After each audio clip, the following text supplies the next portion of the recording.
Badar ini disebut juga dalam Al-Quran sebagai Yaumul Furqan, hari yang membedakan antara hak dan yang batil. Ada juga yang mengatakan bahwa Badar itu disebut Yaumal Taqal Jama'an. Itu dalam Quran, Yaumal Furqan dan Yauma Iltaqal Jama'an. Iltaqa itu artinya berjumpa, jam'an itu dua pasukan besar. Dan disebut Badar, ada yang mengatakan karena Badar itu diambil dari nama orang, Badar Al-Kinani.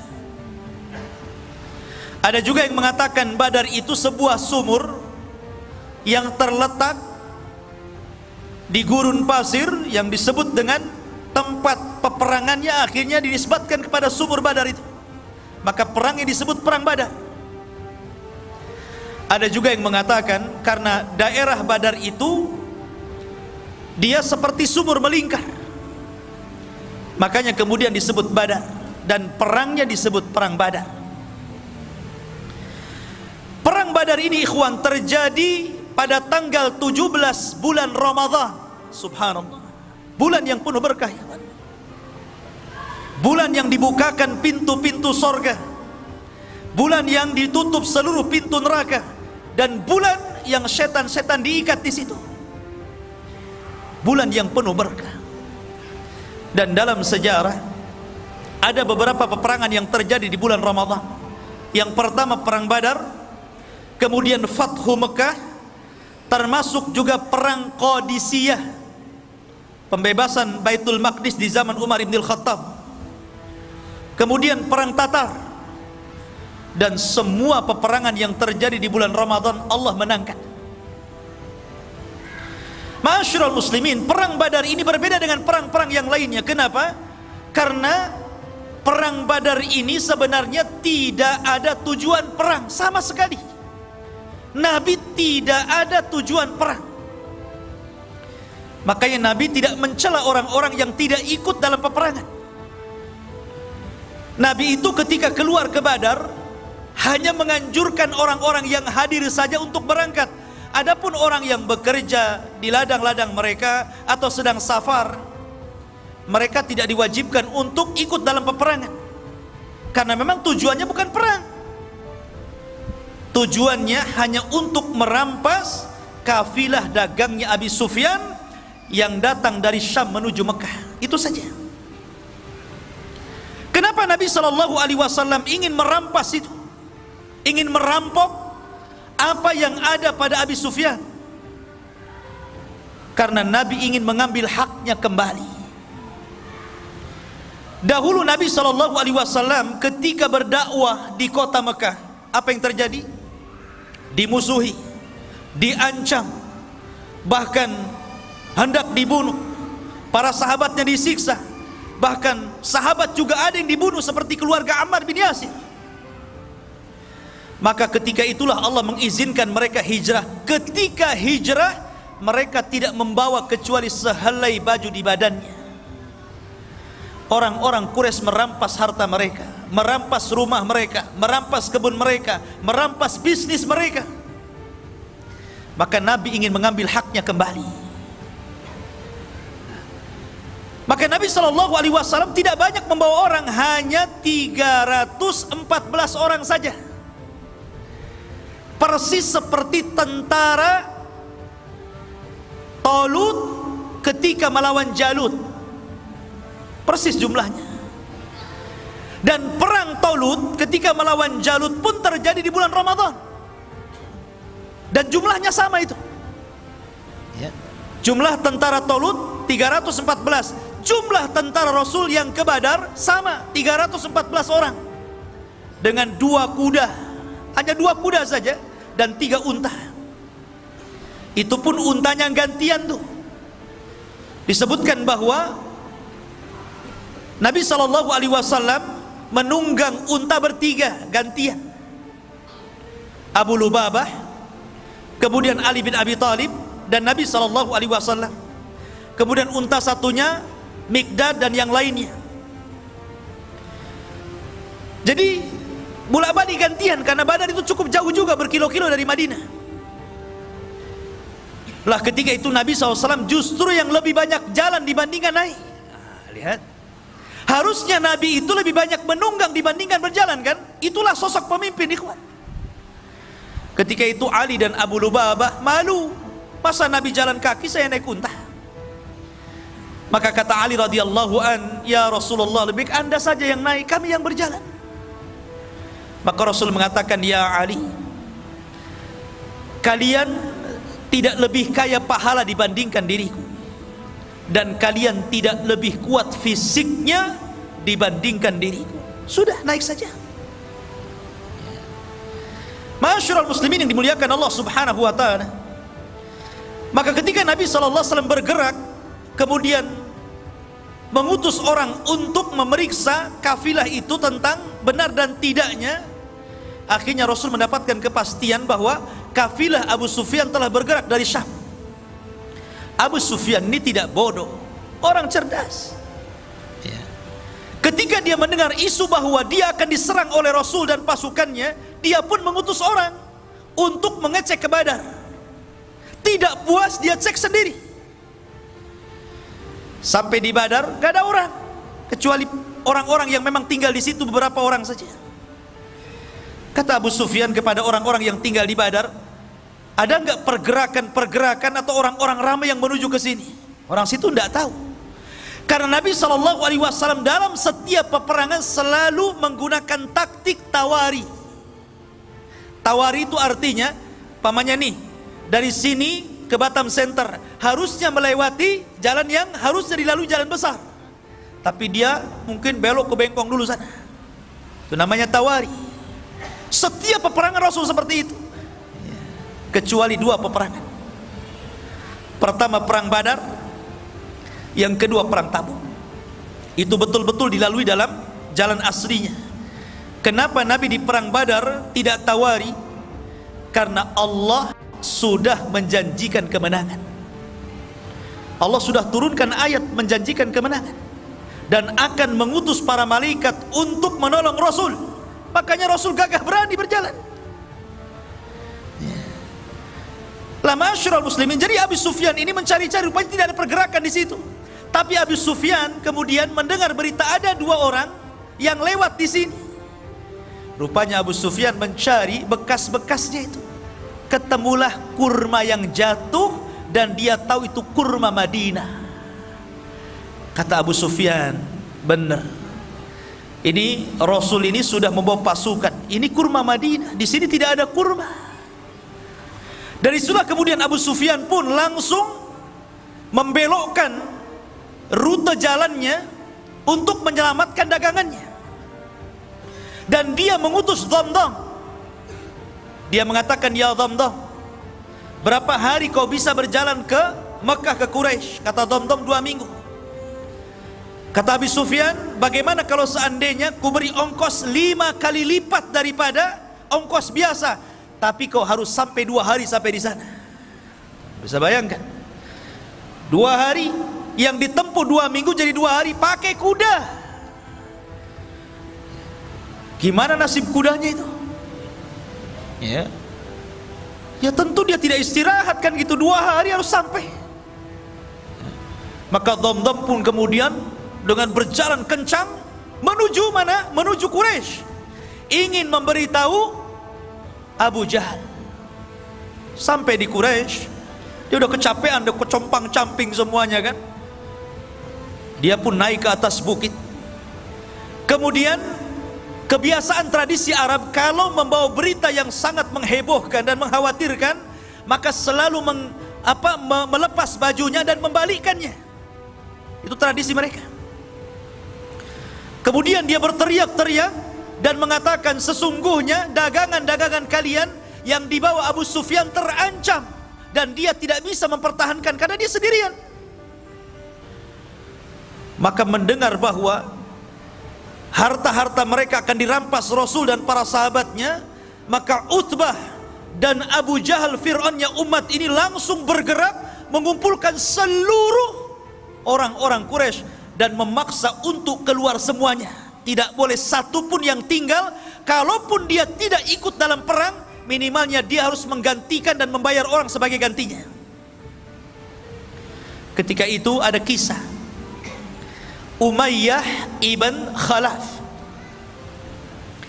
Umayyah bin Khalaf ini sudah tua, badannya gemuk. Ya tidak segemuk saya lah ya, gemuk.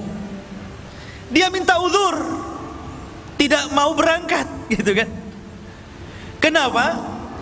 Karena sebelumnya ada tokoh syair, tukang penyair, tokoh paling hebat, tukang syairnya Arab ya.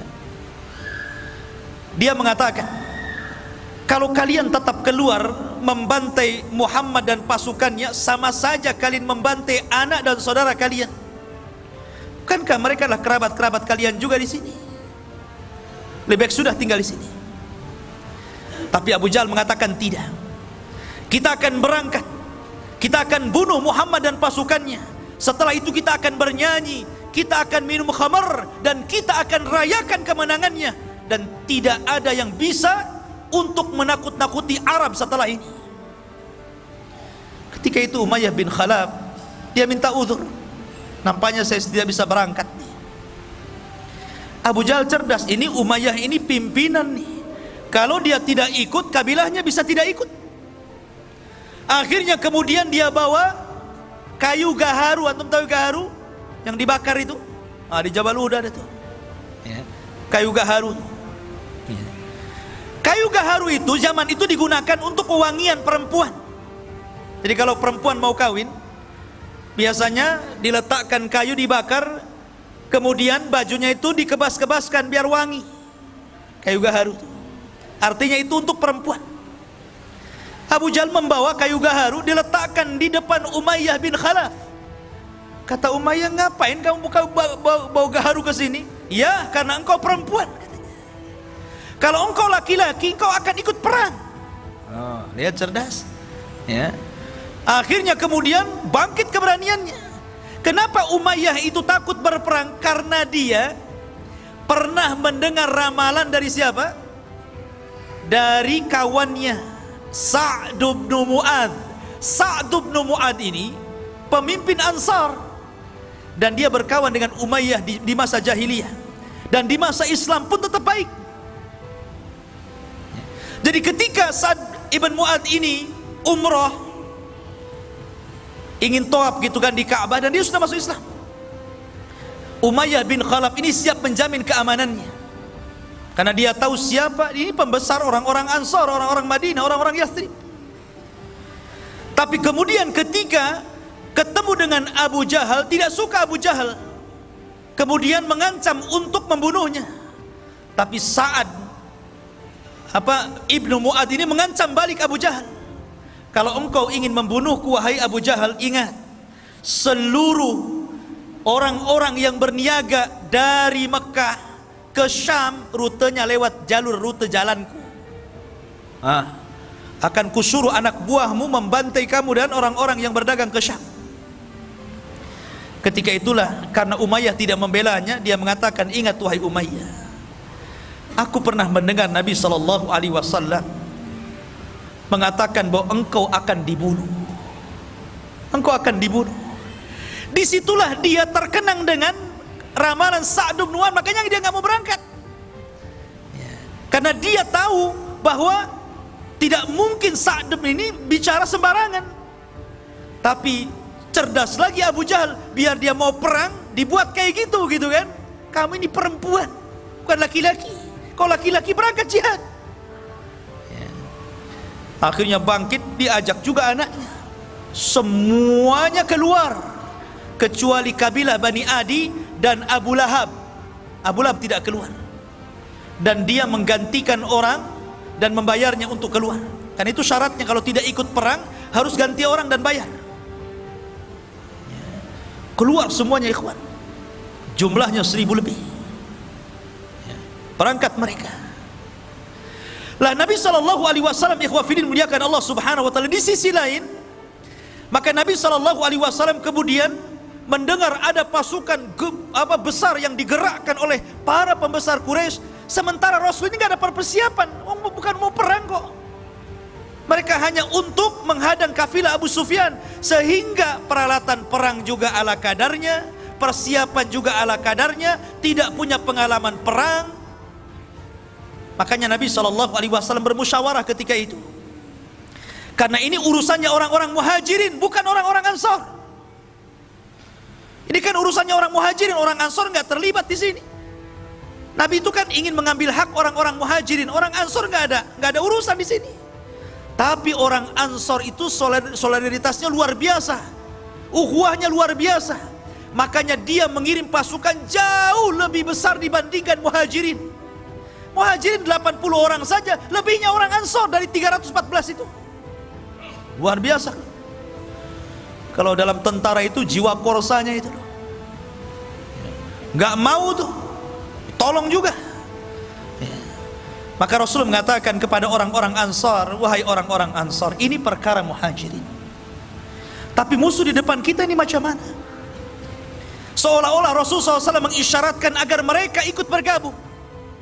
Ketika itulah pemimpin Ansar tegak, namanya Sa'd bin Mu'adz, yang ketika kematiannya arsy Allah guncang, 70.000 malaikat turun. Dia bangkit dan mengatakan, ya Rasulullah, perintahkan sesukamu, kami akan melakukan apapun kehendakmu.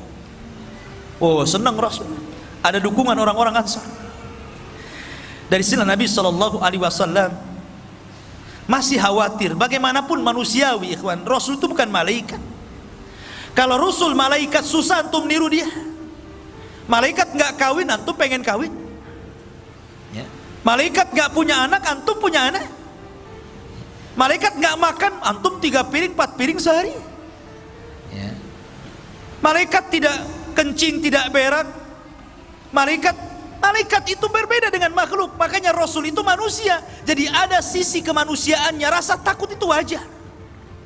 Takut kalah, karena melihat bahwa pasukan orang Quraisy itu besar dan pasukan dia sedikit. Ya. Maka Nabi SAW berdoa tengah malam. Kemudian dia menagih, seolah-olah menagih janji Allah Subhanahu wa ta'ala. Allahumma wa'daka alladhi wa'adtani ya Rabb. Mana janjimu yang kau janjikan kepadaku? Terus Nabi SAW seperti anak kecil meminta kepada orang tuanya. Mulai hifid doa, mengeluh, merengek kepada Allah Subhanahu wa ta'ala akan janji yang Allah janjikan kepadanya. Sampai saking khusyuknya Rasul berdoa dan menangis, ridanya terbang, diambil Abu Bakar dan mengatakan, yakfika ya Rasulullah, cukup Rasul, cukup sudah. Maka Rasul mengatakan, Allahumma intahlik hadhil isabah falan tu'bad abada. Ya Rabb, kalau kau hancurkan kelompok yang sedikit ini, maka engkau tidak akan ada yang menyembah lagi di permukaan bumi. Dari sini menunjukkan bahwa perang Badar itu penentu antara hak dan yang batil, penentu berjalannya agama atau tidak. Makanya saya katakan di awal, kalaulah Allah tidak memenangkan dalam perang Badar, antum tidak mungkin ada di sini, dan tidak mungkin antum beragama Islam.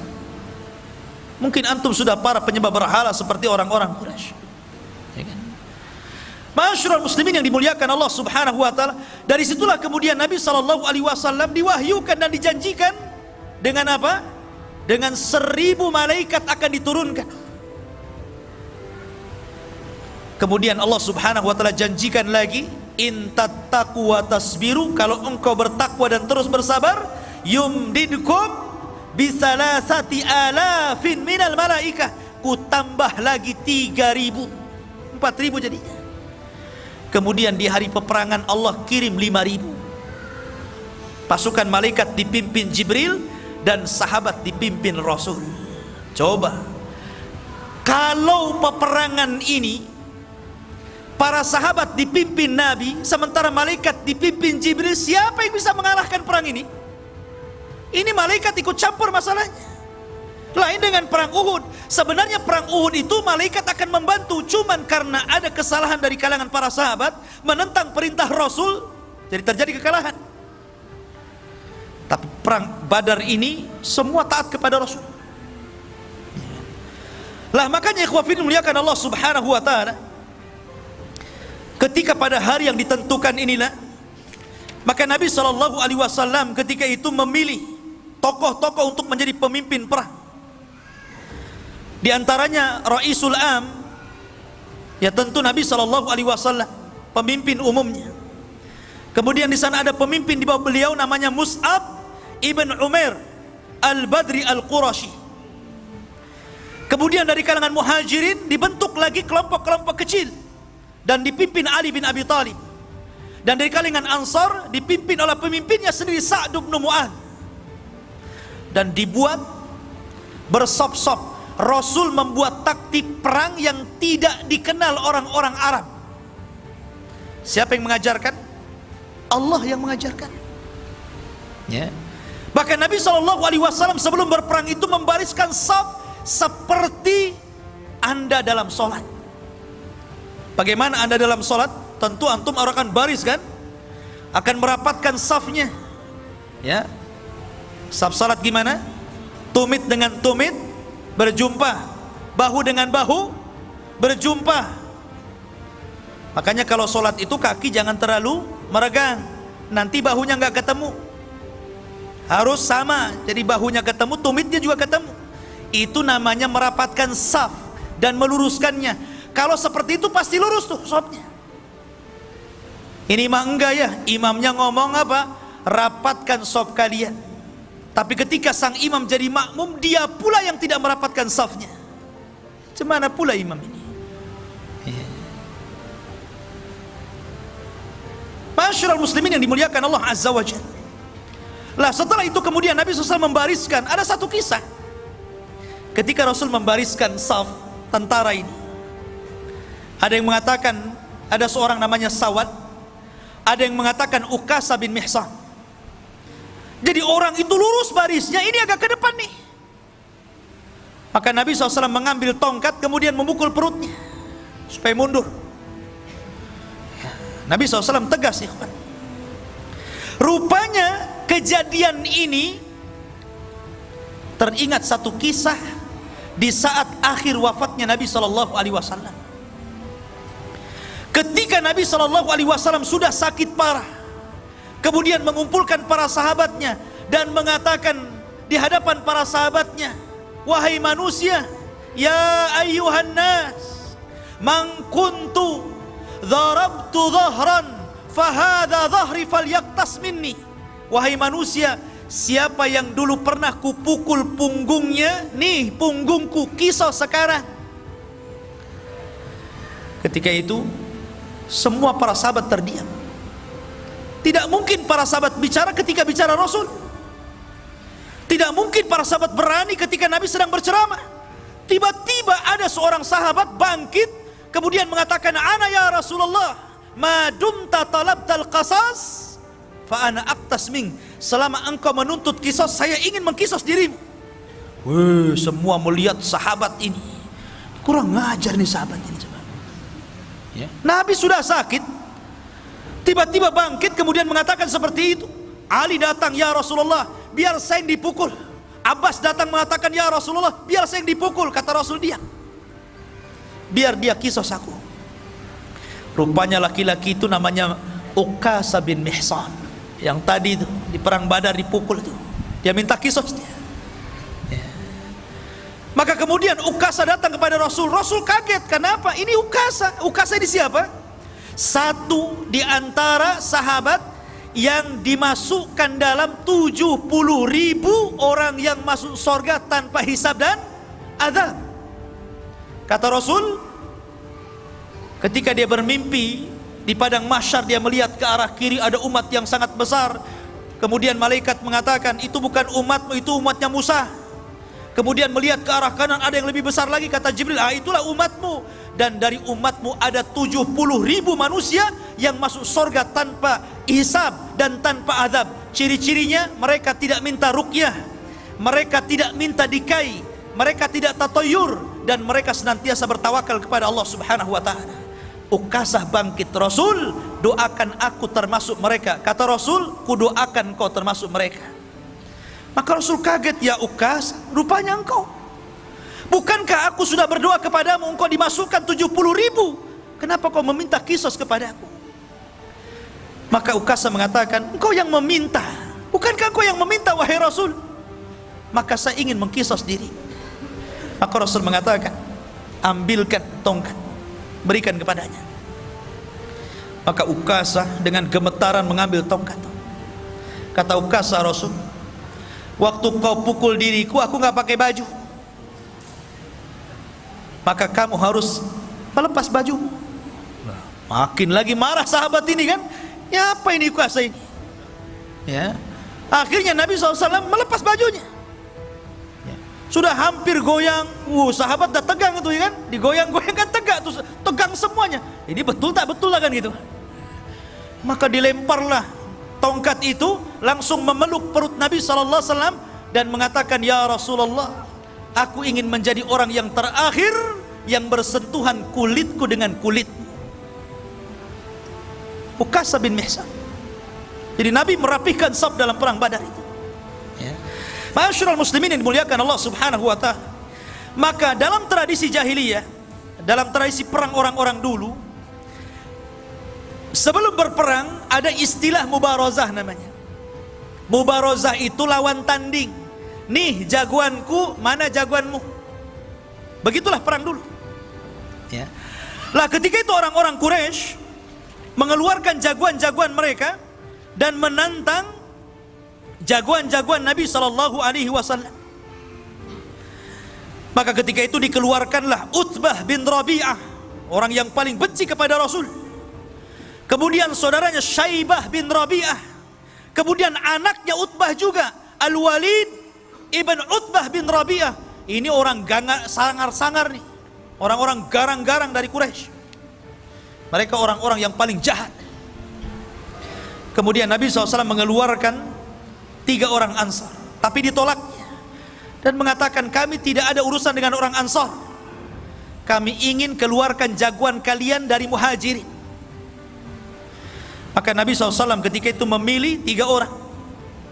Hamzah, Asadullah, singa Allah, Sayyidus Syuhada, pemimpinnya para syuhada di sorga, dikeluarkan untuk melawan Syaibah bin Rabi'ah. Kemudian Rasul memerintahkan Ali bin Abi Thalib untuk melawan Al-Walid ibn Utbah bin Rabi'ah.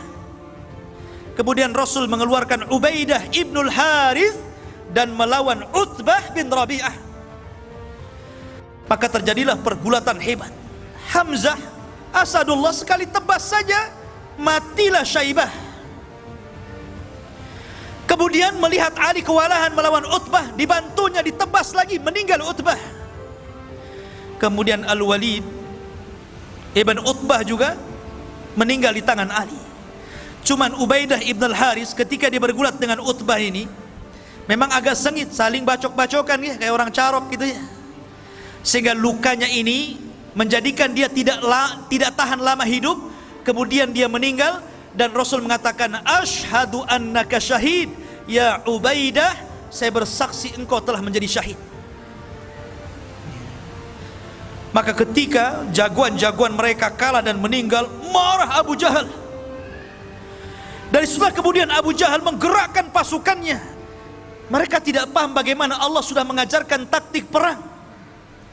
Bahkan mereka tidak tahu bahwa di belakang pasukan Rasul ada 5.000 malaikat, dipimpin oleh Jibril, menggunakan kuda putih, dan dilihat oleh orang-orang kafir dan tidak dilihat orang-orang yang beriman.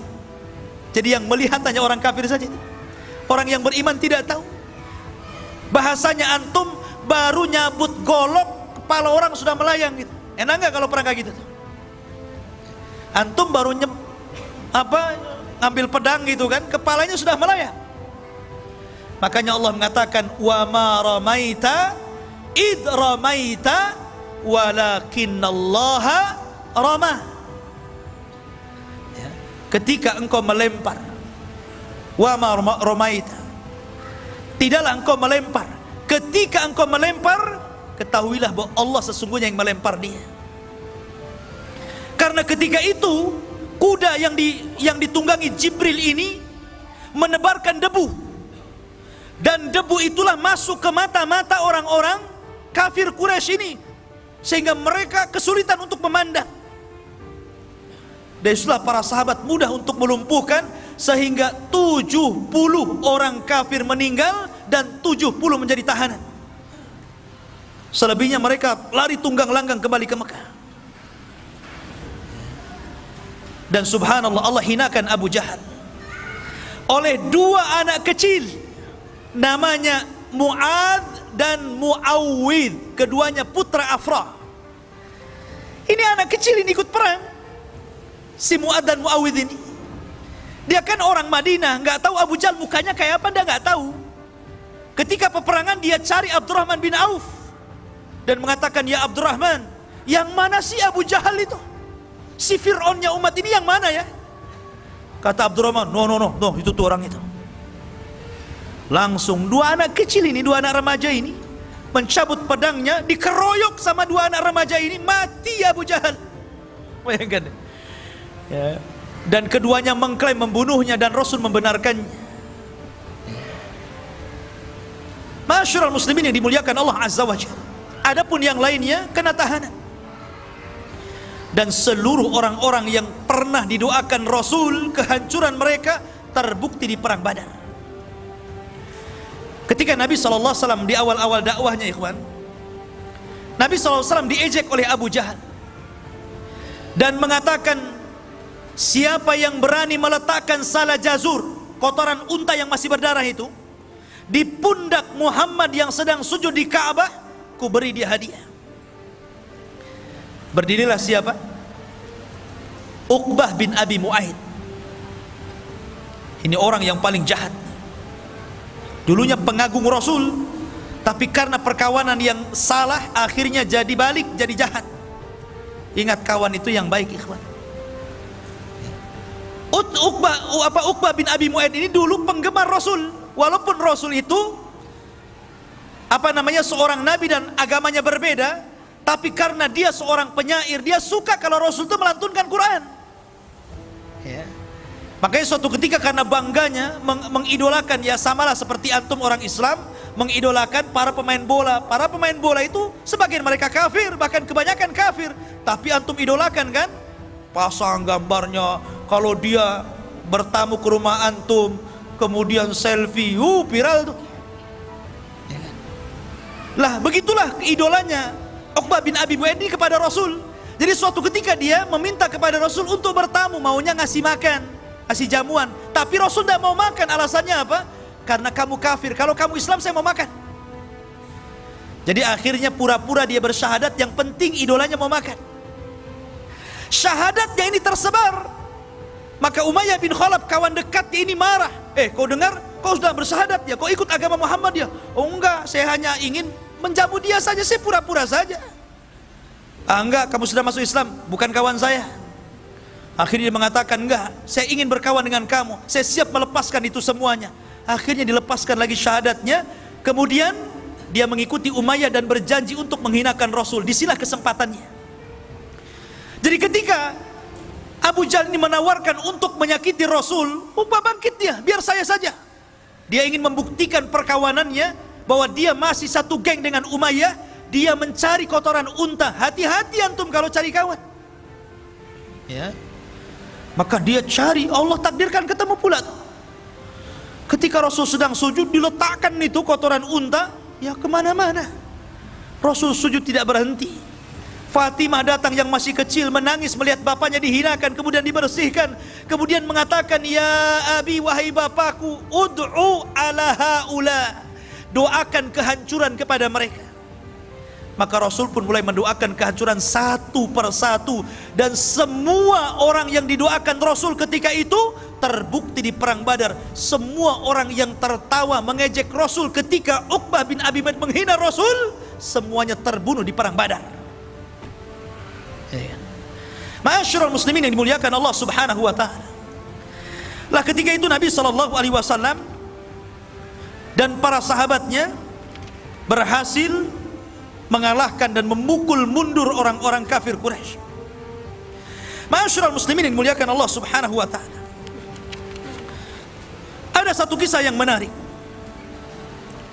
Kita tahu bahwa salah satu paman Rasul namanya Abbas. Abbas ini sebenarnya ada yang mengatakan dia sudah masuk Islam, cuman disembunyikan keislamannya, tapi masih tinggal di Mekah karena dia melihat keluarganya ada di situ.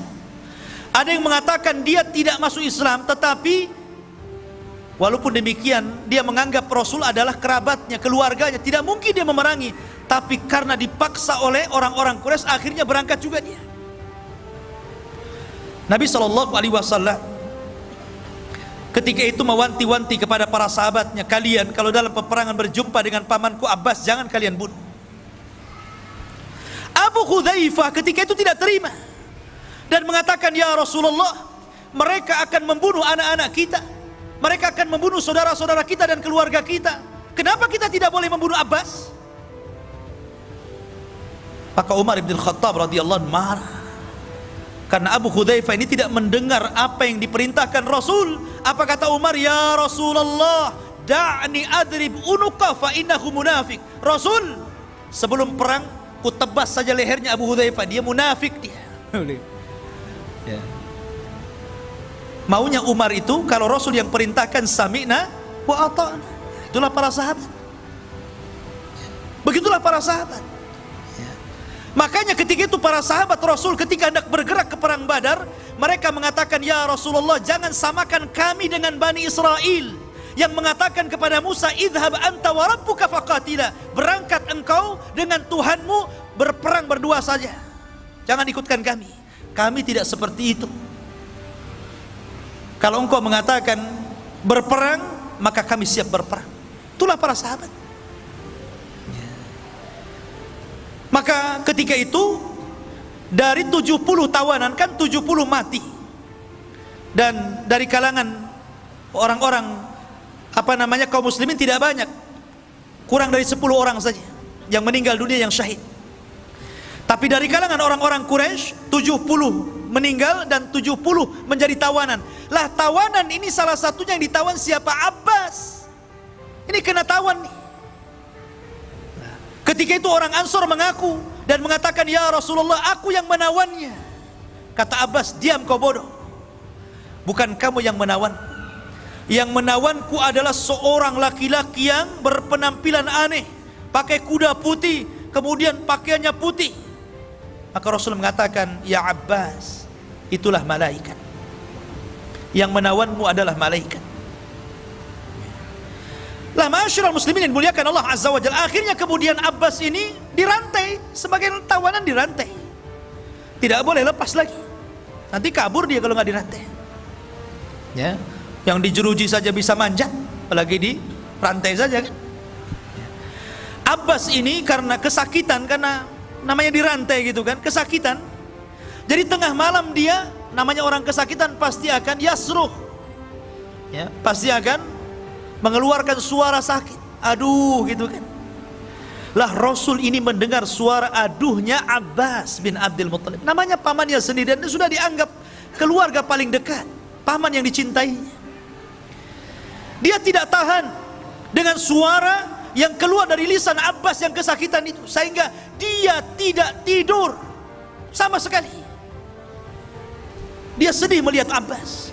Tapi Nabi SAW seorang manusia yang adil, ikhwan, yang sangat adil, dan keadilannya harus dicontoh oleh seluruh para pemimpin yang hendak jadi pemimpin. Walaupun dia pamannya, tidak lantas kemudian karena dia kesakitan dia datang, dah kamu itu paman saya lepas saja kan begitu. Enggak, dibiarkan. Cuman Rasul merasa merana saja.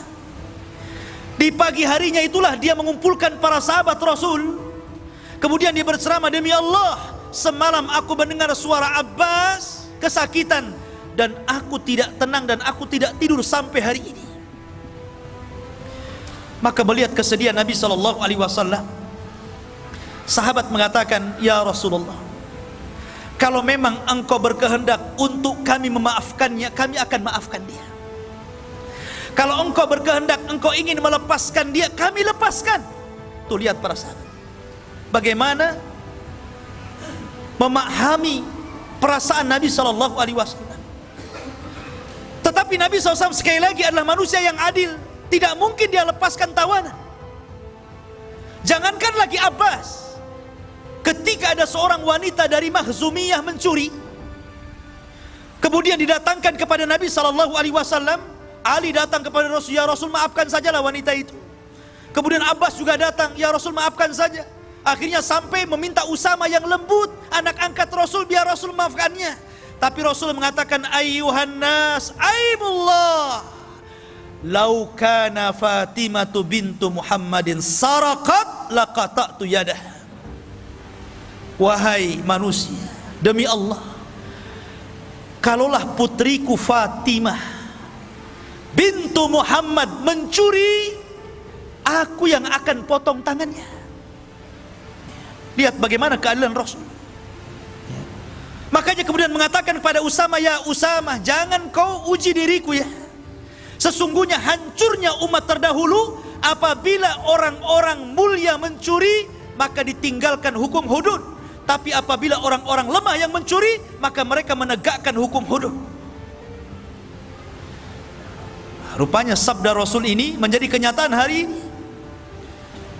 Kalau para pejabat yang mencuri, para koruptor-koruptor itu enaknya penjaranya jaga enak. Enak nggak tuh penjaranya itu? Enak gitu kan. Tapi coba kalau yang nyuri itu orang-orang rendah gitu, nyuri nasi bungkus dikejar, dibakar sama ban. Masyarul muslimin yang dimuliakan Allah Subhanahu wa ta'ala.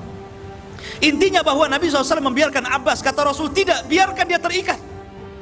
Dan jangan lepaskan siapapun kecuali dia bayar tebusan. Walaupun Abbas, dia harus bayar tebusan.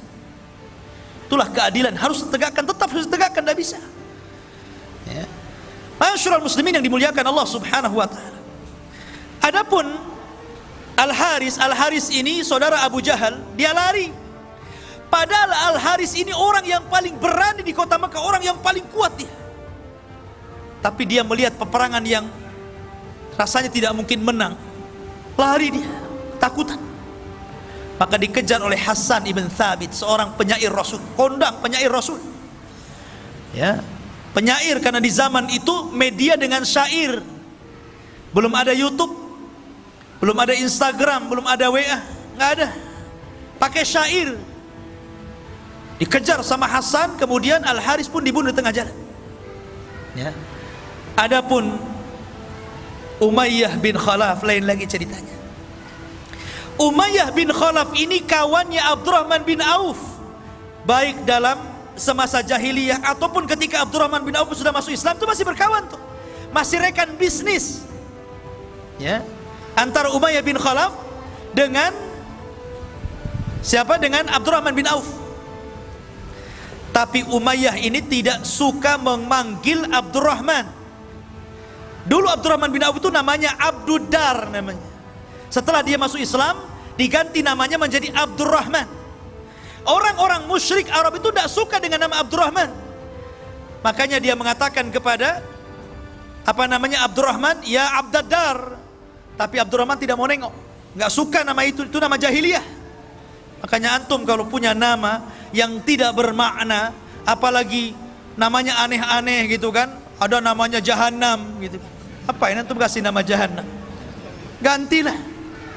Ya, jadi dia nggak suka. Akhirnya kemudian kata Umayyah, wahai Abdaddar, kalau aku panggil dirimu Abduddar, kau tidak suka. Tapi kalau engkau berkehendak dipanggil Abdurrahman, aku yang tak suka. Ya. Sekarang ku panggil saja dirimu Abdul Ilah. Baru kemudian karena disebut Abdul Ilah, Abdurrahman menengok. Ya, ada apa wahai Umayyah? Umayyah ini tahanan masalahnya, ya kan? Kata Umayyah, ya Abdurrahman, kita kan sudah berkawan, sudah CS lah kita ini. Tolong lindungi aku. Kita ini berkawan semasa jahiliyah, kawan bisnis. Maka kemudian Abdurrahman melihat kasihan kepada Umayyah. Dia mengatakan, ya Muhajirin, ya Ansar, Umayyah bin Khalaf atas tanggunganku, aku yang jamin dia. Oh, mendengar itu Bilal nggak terima, karena Bilal itu disiksa oleh Umayyah bin Khalaf. Ingat ceritanya Bilal? Bilal dibawa ke padang pasir, kemudian ditindih dengan batu panas, kemudian dipaksa murtad, hampir mati Bilal hanya menyebutkan ahadul ahad. Siapa yang menyiksa Bilal? Umayyah bin Khalaf. Tiba-tiba Bilal bangkit dari belakang dan mengatakan, tidak, kata Bilal. Pada orang-orang Muhajirin dan Ansar setuju tuh, karena mereka menghormati siapa? Abdurrahman. Siapa yang tidak kenal Abdurrahman? Tapi Bilal bangkit dan mengatakan, inna jauta gimana? Laula najauta fala najah. Kalau seandainya engkau ingin selamat, maka engkau tidak akan selamat. Kalau seandainya engkau ingin selamat, engkau tidak akan selamat. Maka ketika itu seluruh para sahabat melihat Bilal. Ketika itu Bilal mengacungkan pedang. Maka kemudian para sahabat mengisyaratkan kepada Abdurrahman untuk menunduk, supaya tidak melihat kawannya dibunuh Bilal. Karena itu aib membunuh orang di depan kawannya. Maka Abdurrahman langsung menunduk. Bilal datang menebas leher Umayyah, kemudian menyembelihnya. Ma'asyiral muslimin yang dimuliakan Allah Subhanahu wa taala. Itulah tragis tawanan-tawanan yang dahulunya mereka sangat menghina Rasul, akhirnya mereka mendapatkan akibatnya. Maka jangan pernah lecehkan agama. Jangan menghina Allah, jangan menghina Rasul, jangan menghina Al-Quran. Nanti akan ada akibatnya. Ma'asyiral muslimin yang dimuliakan Allah Subhanahu wa taala. Kemudian juga ada kisah yang lainnya yang cukup menarik. Dalam perang Badar, ikhwah fillah dimuliakan Allah Subhanahu wa taala, kita tahu bahwa tawanan-tawanan ini menjadi khilaf antara Abu Bakar dan Umar. Kata Abu Bakar, ya Rasulullah, mereka itu kerabat kita, masih saudara kita. Bagaimana kalau seandainya yang mampu bayar kita lepaskan, yang nggak mampu maafkan saja? Kata Umar, tidak. Mereka musuh Allah dan Rasulnya, mereka harus dibunuh. Lihat, Nabi ini cenderung kepada pendapatnya Abu Bakar, karena Rasul itu rahim. Makanya Rasul dan Abu Bakar itu selalu klop. Maksudnya perasaannya itu halus. Lain dengan Umar. Ya, orang itu kan begitu ya, ada yang lembut, ada yang kasar. Ya, nah memang Nabi Adam juga diciptakan dari benda tanah-tanah yang halus, yang keras. Makanya ada yang halus, ada yang keras kepala kan begitu. Ya. Lah, akhirnya Allah Subhanahu wa taala membenarkan ra'yunya siapa? Umar. Pendapatnya Umar dikuatkan sama Al-Qur'an loh. Makanya Umar itu disebut mulham. Ucapannya itu selalu menyerempet wahyu. Makanya Rasul kalau mengatakan, kalaulah ada nabi sepeninggalku, Umarlah orangnya. Dia puji tuh. Ya kan? Maka kemudian turunlah ayat, maka nabi ayyakuna lahu asra hatta yudkhina fil ar turiduna aradal hayatid dunya. Tidak boleh bagi seorang nabi itu punya tawanan hanya karena ingin merendah kepada kehidupan dunia. Dibenarkan itu ucapan Umar. Dari sinilah kemudian Nabi SAW membuat keputusan tentang tawanan itu menjadi 3. Sebagian mereka yang membahayakan dibunuh, sebagian mereka yang bisa ditebus supaya membiayai uangnya bagi kaum muslimin, tebus. Dan sebagian mereka yang tidak bisa ditebus, maka mereka harus mengajari kaum muslimin. Yang pintar matematika suruh ngajari anak-anaknya, yang pintar fisika suruh ngajari anak-anaknya kaum muslimin. Yang pintar Quran, enggak mungkin Quran orang musyrik ya. Ya. Intinya suruh menyalurkan ilmunya, dibagi 3 akhirnya. Begitulah Allah, Rasul SAW memperlakukan para tawanan. Tapi Rasul mengatakan kepada para sahabatnya, aku nasihatkan kepada kalian agar berbuat baik kepada tawanan kalian. Lihat bagaimana kita lihat sekarang, ketika orang-orang kafir menawan kaum muslimin. Kita lihat di media-media mas bagaimana mereka disiksa habis-habisan kan? Terkadang mati meninggal di penjara. Tapi Islam tidak demikian. Islam itu dinur rahmah, ikhwan. Kata Rasul, saya wasiatkan kepada kalian agar berbuat baik kepada tawanan kalian. Antum ingat kisahnya Sumamah bin Asal? Dia kena tawan tuh. Ya. Dia kena tawan oleh pasukan Rasul, dibawa ke hadapan Rasul. Kata Rasul, ikat dia di masjid. Dari sini menurut ulama fikih mengatakan bolehnya orang junub duduk di masjid. Karena Sumamah bin Asal ini orang kafir, tentu tidak pernah mandi junub. Orang kafir mandi junub enggak? Enggak mungkin orang kafir mandi junub. Artinya bahwa orang kafir pasti junub kan? Tapi oleh Rasul diikat di masjid 3 hari lagi. Kalau memang orang junub tidak boleh di masjid, tentu Rasul akan ikat di luar masjid kan? 3 hari. Setiap hari Rasul menawarkan Islam. Dan Rasul memperlakukan Sumamah dengan baik. Para sahabatnya juga dengan baik. Bicaranya lembut. Dari situlah Sumamah melihat bagaimana akhlak Rasul dan para sahabat. Karena 3 hari tidak mau masuk Islam, dilepaskan sama Rasul. Kenapa? Karena Sumamah bin Asal ini adalah pemimpinnya Yamamah. Dan Yamamah itu adalah penghasil gandum terbesar yang memasok gandumnya ke Quraisy. Ini kalau dibunuh bahaya. Ya, makanya dilepas. Sepanjang jalan Sumamah ini mikir, kok beda agamanya dengan agama yang saya anu, lebih indah, lebih somea, lebih sopan, baik. Balik lagi dia, kemudian mengislamkan dirinya, asyhadu an la ilaha illallah wa asyhadu anna Muhammadar Rasulullah. Lihat, kan dia bisa aja pulang kan, balik lagi masuk Islam dia. Itulah bagaimana Rasul memperhatikan tawanan dengan baik. Akhirnya Rasul mengajarkan bagaimana cara umrah. Mendengar Sumamah ini masuk Islam, orang Quraisy marah tuh. Ketika dia umrah hampir panah-panah menghadang dia. Kata Sumamah, coba-coba kalian panah saya, ku stop gandum kepada kalian, kelaparan kalian. Akhirnya betul, di stop betul. Habis umrah dia pulang, dia stop. Kata Sumamah, aku baru akan ngirim gandum kepada kalian kalau ada izin dari Nabi SAW. Akhirnya berbulan-bulan mereka nggak ada makanan, datang minta izin agar dilepaskan. Akhirnya dikirim lagi. Lah ini ikhwafidin muliakan Allah Subhanahu wa taala. Bagaimana Rasulullah SAW memperhatikan tawanan. Maka perang Badar ini luar biasa, banyak pelajaran yang kita bisa petik. Salah satunya ikhwafidin muliakan Allah Subhanahu wa taala, bahwa dalam perang ini di mana Allah Subhanahu wa taala memuliakan agama ini karena mereka memuliakan Allah dan Rasulnya. Mereka taat dengan Allah dan Rasulnya. Mereka ikut berperang bersama Nabi SAW. Kemudian yang kedua, kalaulah Allah Subhanahu wa taala tidak menolong dalam perang Badar ini, tentu kita tidak pernah beragama Islam lagi. Dan ini nikmat yang sangat besar. Makanya Badar itu perang pertama dalam Islam. Perang pertama yang menentukan hak dan yang batil. Perang pertama disembah dan tidaknya Allah.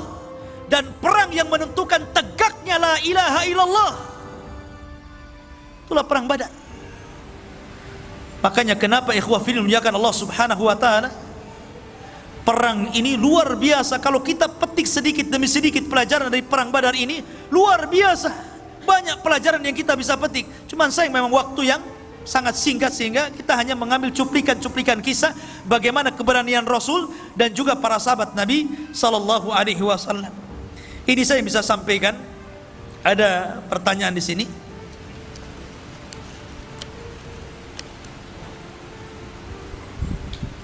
Assalamualaikum Ustaz. Barakallahu fiik wa iyyak. Bagaimana cara Allah menjaga riwayat yang sampai saat ini, sedangkan waktu sudah berjalan sangat lama? Semenjak Rasul wafat, banyak kisah-kisah yang Ustaz sampaikan sampai dengan detail ini. Apakah tidak ada kesalahan dalam kisah-kisah tersebut? Gimana proses penyampaian riwayat kisah yang Ustaz sampaikan kepada kami? Soalnya Anda pernah dengar kisah yang agak berbeda tentang orang yang minta kisos kepada Nabi sallallahu alaihi wasallam. Ya. Iya. Boleh. Iya. Bismillah, alhamdulillah. Tentang riwayat ini memang masih diperselisihkan tentang sahih dan dhaifnya, tentang riwayat Ukasah dan riwayat Sawad ini. Akan tetapi saya di sini sedang mengkisahkan sebuah kisah.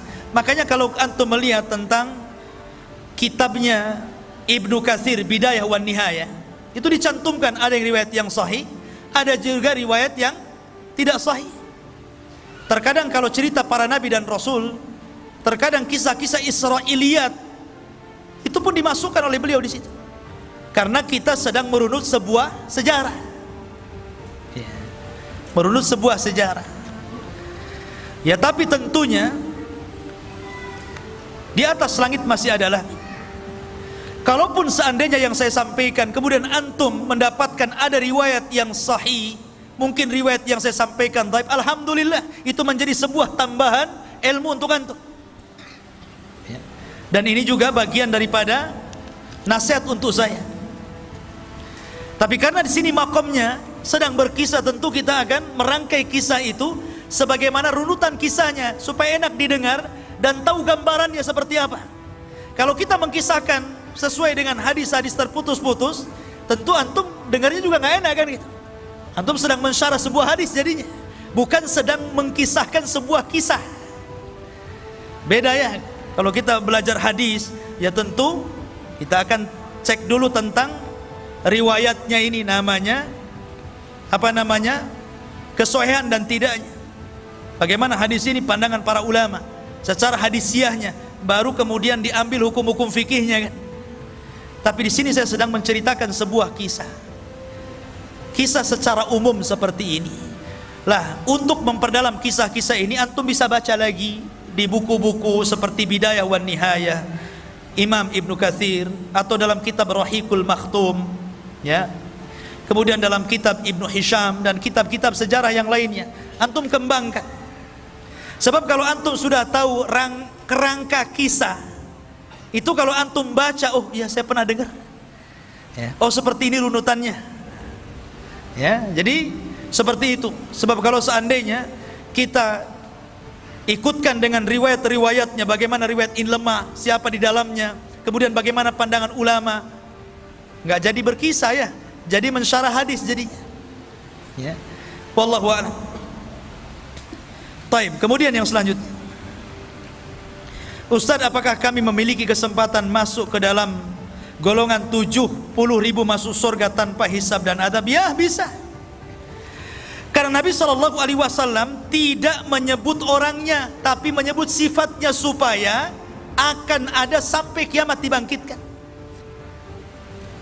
Yang pertama, sifatnya tidak minta diruqyah, bukan meruqyah atau minta diruqyah, itu tidak boleh. Boleh, tidak ada masalah. Maksudnya tidak minta diruqyah itu kalau tidak darurah. Kecuali kalau darurah, memang antum ini kesurupan atau apa, ada penyakit gitu kan, dan tidak ada jalan kecuali diruqyah, minta ruqyah nggak masalah, dan nggak tetap masuk dalam 70.000. Maksudnya itu dia tidak berhajat, tahu-tahu minta diruqyah. Karena kenapa minta diruqyah ini mengeluarkan 70.000 orang yang dijanjikan masuk surga tanpa hisab dan adab? Karena takut mempengaruhi tawakal. Tawakal itu harus kepada Allah. Tapi ketika kemudian antum minta ruqyah, kemudian antum sembuh, nanti antum bergantung kepada ustadz yang meruqyah. Terkadang saking fanatiknya kepada ustadz yang meruqyah, yang ini mantap ustadz ini kalau meruqyah jinnya langsung minggat, yang ini agak seret-seret jinnya, ya. Jadi tawakalnya kurang, ya, makanya dilarang. Kemudian yang kedua, tidak minta kai. Kai itu mengobati dengan besi panas. Orang dulu itu kan kalau kena bacok pedang, zaman sekarang kan kalau kena luka kan banyak, ada betadin, ada ini, ada itu kan. Adalah supaya tidak tetanus kan gitu. Zaman dulu kan nggak ada obat-obatan kayak gitu. Maka supaya tidak membusuk, bekas lukanya itu ditancap besi panas. Sama dengan orang yang menghilangkan tato dengan setrika gitu kan. Zaman dulu kan begitu ya. Ya, zaman dulu itu takut kalau punya tato ditangkap masalahnya. Nah, kemudian terkadang mereka disetrika kan, nggak boleh gitu. Kenapa nggak boleh? Karena dikhawatirkan rasa takutnya melebihi dari rasa takut kepada Allah. Harusnya takut diberikan kepada Allah, jadi takut besi panas jadinya kan. Nah, jadi mengurangi tauhid. Ataupun yang ketiga, tatoyur. Antum tidak menjadikan sesuatu yang antum lihat, antum dengar, ya kan? Antum meraba adanya keuntungan atau adanya kerugian dalam sesuatu. Bahasa lain, jangan menganggap sial dengan apa yang antum dengar, antum lihat atau antum merasakan. Namanya tatoyur. Tatoyur itu dari burung. Dulu di zaman jahiliyah kalau mau dagang, mungkin ke arah Syam, tidak ke arah Yaman, maka diterbangkan burung tuh. Kalau burungnya itu ngarah ke Syam, ini beruntung, hoki nih, berangkat nih, burung ini bawa hoki nih. Tapi kalau dia mau berangkat ke Syam, burungnya malah lari ke Yaman, nggak jadi. Ini sial nih. Nah, tatoyur namanya. Zaman itu cuman burung saja jadi tatoyur. Zaman sekarang macam-macam orang tatoyur. Yang pakai burung masih ada ya. Kalau tengah malam ada burung gagak, kuak-kuak gitu kan. Wah, ada orang mati katanya. Ya kan? Kalau dulu zaman saya masih kecil gitu ada kupu-kupu besar, kupu-kupu sirama-rama gitu kan. Wah, ada menteri masuk rumah nih. Ya. Kemudian kalau ada suara-suara, tangan nih gatal nih sebelah kanan, wah mau dapat duit katanya. Padahal banyak utang. Ya. Ini tatoyur namanya. Kadang-kadang angka pula disalah-salahkan. Itu tatoyur, itu nggak boleh. Ya. Kemudian yang terakhir tawakal. Dan tawakal itu tauhid yang paling tinggi. Tawakal itu menyandarkan kepada Allah. Jadi kalau antum punya 4 sifat, masuk di sini. Dari 70.000 manusia yang masuk surga tanpa hisab dan adab. Kemudian pertanyaan ketiga, Assalamualaikum warahmatullahi wabarakatuh. Mengapa tawaran perang Badar tidak dijanjikan budak oleh Rasul? Bukankah tawanan perang diperbolehkan menjadi budak? Mohon penjelasan. Mereka budak tawanan itu. Yang ditebus gak jadi budak lah kan begitu, ditebus. Makanya kata Rasul, seorang anak tidak akan mampu untuk menebus kebaikan orang tua. Walaupun antum bikinkan rumah orang tua itu umpamanya, ya, anggaplah bangunan yang tinggi, flat gitu kan, bangunan yang sangat tinggi. Anggaplah 100 tingkat, saking tingginya sampai mereng begitu kan. Kemudian antum kasih apalagi tanah yang luas, mobil yang mewah, kemudian rumah yang indah. Kemudian antum kasihkan sama orang tua, cukup? Tidak. Tidak bisa. Tidak mungkin antum bisa membalas kebaikan orang tua kecuali satu, kata Rasul. Kecuali kalau orang tua antum menjadi tawanan perang, kemudian jadi budak, antum datang dan menebus, memerdekakan orang tua antum, baru sebanding kebaikannya. Kalau yang ditebus, bebas dia. Tapi kalau yang tidak ditebus, tidak bebas, dia jadi budak. Makanya suruh ngajari. Mereka tetap jadi budak. Dan sebab perbudakan dalam Islam itu karena kekafiran. Jadi kalau seandainya perang nih, muslim sama kafir, perang syar'i, betul-betul perang, jihad, kemudian orang Islam menawan orang kafir, setelah ditawan masuk Islam, tetap budak dia. Beda kalau sebelum ditawan dia masuk Islam, dia tidak budak, karena dia masuk Islam sebelum ketangkap. Tapi kalau ketangkap kemudian masuk Islam, tetap budak. Makanya Bilal, dia masuk Islam kan, tapi tetap budak. Setelah dimerdekakan Abu Bakar baru tidak budak. Karena sebab perbudakan dalam Islam itu karena kekafiran dia. Ya, itu yang antum harus pahami. Jadi mereka budak. Wallahu a'lam. Baik. Ini ada amanah. Siapa yang bisa menjawab dapat kitab.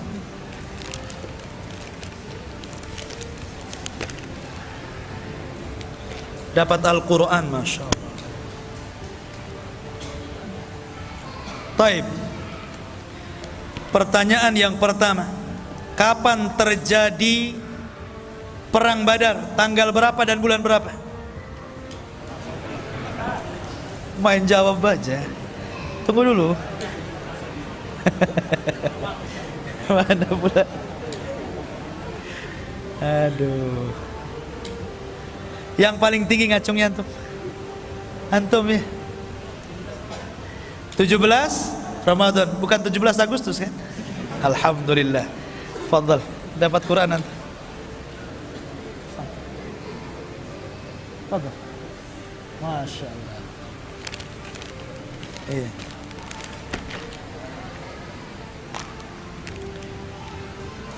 Berapa jumlah?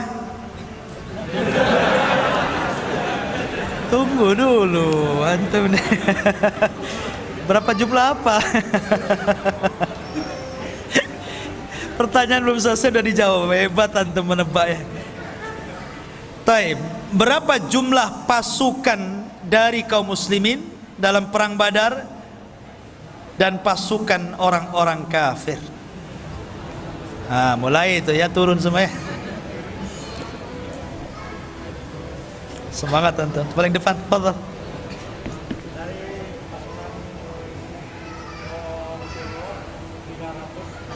Ahsan.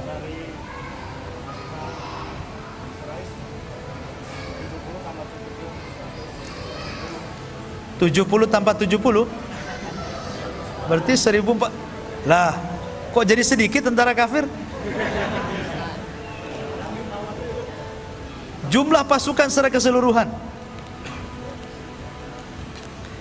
Saya nggak bisa dipotong mushaf ini, jadi nggak bisa dikasih. Iya. Yang aja. 300 1000. Alhamdulillah, jazakallah khairan.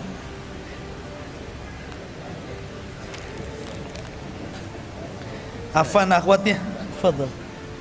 Sebenarnya untuk akhwat, tapi karena nggak ada pengeras suaranya, jadi mohon maaf gitu ya untuk ikhwan semuanya. Karena kalaupun akhwat mendengar, jadi menjawab nggak dengar ke sini. Taib. Pertanyaan yang ketiga. Siapakah pemimpin? Sebutkan pemimpin atau tokoh-tokoh Quraisy dalam perang Badar dan tokoh-tokoh Muslim dalam perang Badar juga. Sebutkan 3 sajalah.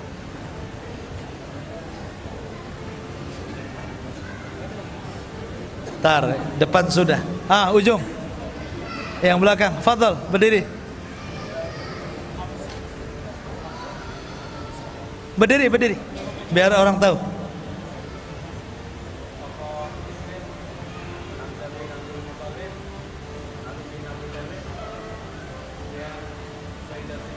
Ahsan.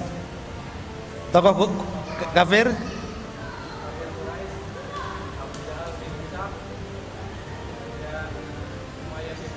Ayo. Ahsan, masya Allah. Fadhal, kuat hafalan antum.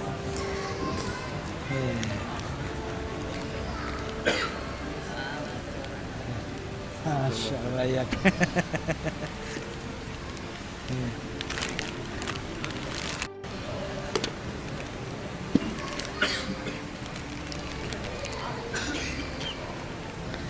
Taib.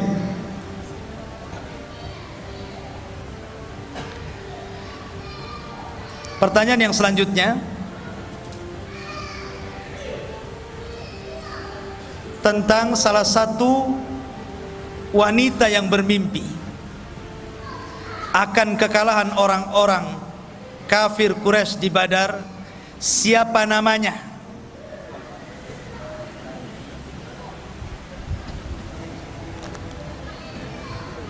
Sebelah sana belum namanya. Ujung. Atikah. Ahsan, Atikah. Fadhal. Coba apa?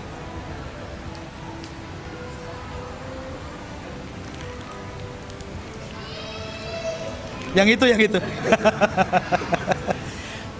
Masya Allah, jazakallah. Taib, yang terakhir.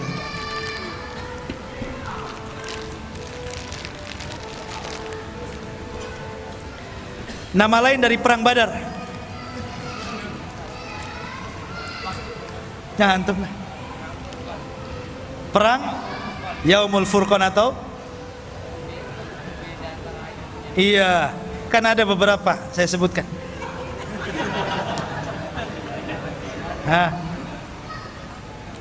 Sampingnya. Yaumul Taqal Jam'an, kemudian Yaumul Furqan, ahsan.